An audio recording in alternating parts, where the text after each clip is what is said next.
ముందుగా మీడియా మిత్రులకు అందరికీ నమస్కారాలు। ఈ రోజు చంద్రబాబు నాయుడు గారి ఆదేశాల మేరకు దగ్గుపాటి ప్రసాద్ అన్న సూచనల మేరకు టవర్ క్లాక్ నుంచి ఇక్కడ అంబేద్కర్ బ్రిడ్జి వరకు మహిళల కోసము సాక్షి ఛానల్ ఒక విధవ ఏదో మహిళలంతా అక్కడ ఉండే వాళ్ళంతా అశుభ పదజాలతో మాట్లాడడం మీ అందరికీ తెలిసిన విషయమే। ఈ రోజు అమరావతిలోనే ఎక్కడ ఆడలు లేరు, వాళ్ళ ఇళ్ళలో లేరా, వాళ్ళకి అక్క చెల్లెళ్ళు లేరా, తల్లిదండ్రులు లేరా?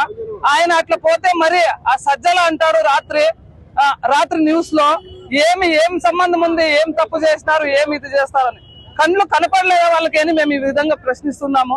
అదే విధంగా ఎక్కడైతే మహిళలు ఏ విధంగా గోడాడుతున్నారో ఆ విధంగా వాళ్ళకు కూడా కొట్టుకుంటాంది టిపా। అదే విధంగా 151 తెలుగుదేశంలో గెలిచి అఖండ మెజారిటీతో 11 సీట్లకే పరిమితమై డిపాజిట్లు కూడా లేకోకుండా అసెంబ్లీ కూర్చోనికోకుండా చేసినా కూడా వాళ్ళకి ఇంకా సిగ్గు రావడం లేదు। అదే విధంగా ఈ రోజు మహిళల్ని ఇంత కించపరుస్తున్నారంటే ఇంకా ఇది ఇంతకన్నా దిగుతారు రాజకీయం లేదు అని మేము చెప్పుకోవాల్సిన విషయము। అదే ఒకటి, ఆయనకు పిల్లలు లేరా అని మేము అనము, ఎవరు లేడీస్ భారతిరెడ్డిని అనము, వాళ్ళ పిల్లల్ని అనము। అది మా నాయకులు మాకు సూచించిన ప్రత్యేకంగా మాకు మహిళలకి చెప్పించింది ఏమంటే ఎక్కడ సంస్కారం నేర్పినారు। ఈ రోజు అది వాళ్ళు చెడ్డ పని చేసినా కూడా మనం చేయకూడదు। మన నారా లోకేష్ గారు అదే చెప్పినారు, నాకు చీర గాజులు ఇస్తారని, ఇవ్వండి మాకు అక్క చెల్లెళ్ళకి ఇచ్చి మేము సంతోషపడతామని।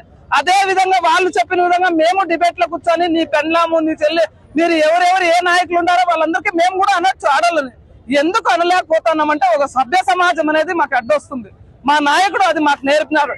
ఇదే విధంగా భారతిరెడ్డి గారు కానీ ఎవరెవరైతే విధవలంతా ఒకరిని అరెస్ట్ చేసినారు, ఇంకా ఒక విధవ తప్పించుకొని తిరుగుతున్నాడు, అదే విధంగా ఎవరెవరు దీనికంతా బాధితులు ఉన్నారో వాళ్ళు వెంటనే అరెస్ట్ చేసి మరి ఇట్లాంటి అసభ్య మాటలు మాట్లాడకూడదని మేము ఆంధ్రప్రదేశ్ తరఫున ముఖ్యంగా దగ్గుపాటి ప్రసాద్ అన్న ఆధ్వర్యంలో మహిళలంతా కలిసి ఖండిస్తున్నాము। జై తెలుగుదేశం।